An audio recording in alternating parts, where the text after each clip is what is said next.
So, Sarah, tell me, you're teaching right now. Could you give me your opinion on computer use in the classroom, like using it in your classes? What do you think about that?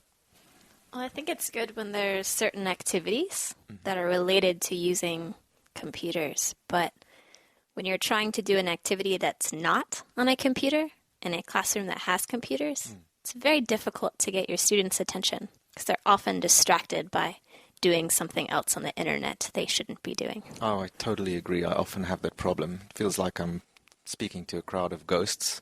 I have no idea that they're talking to me or looking at me or doing anything that they should be doing. So it's really hard. I find it really hard. But I agree also that I think computers can be so useful in the classroom, especially if you have to do a specific activity where students have to find information and listening activities where they can listen to individual listenings and things like that, you know? Yeah. So what do you think about cell phones in the classroom? Do you let your students use them? Because maybe they have an electronic dictionary of some sort on their mobile phones. So is that okay, or no cell phones? What do you do? That's a frustrating topic. I think sometimes I find it really useful if students have their smartphones with them and they can do a quick online search of something that they want to do, especially words they want to look up.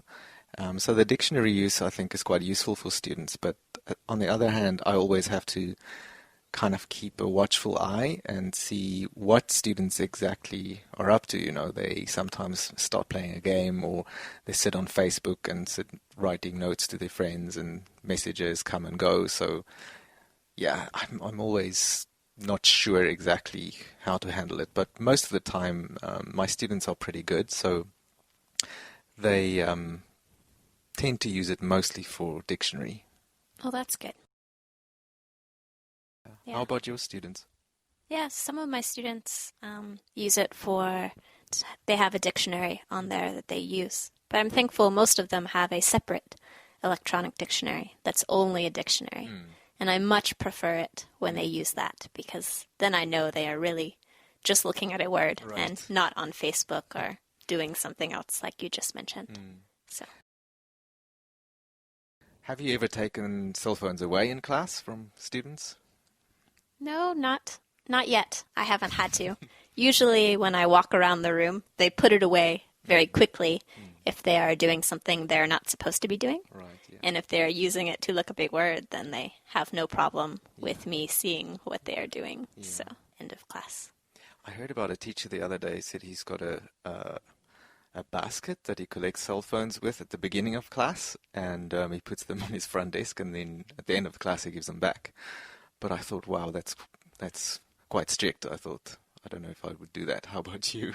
Yeah, I would be worried that some students would forget their phones. And then the problem with trying to get them their phone back and all of that might not be worth the hassle. Yeah, I probably would agree with that.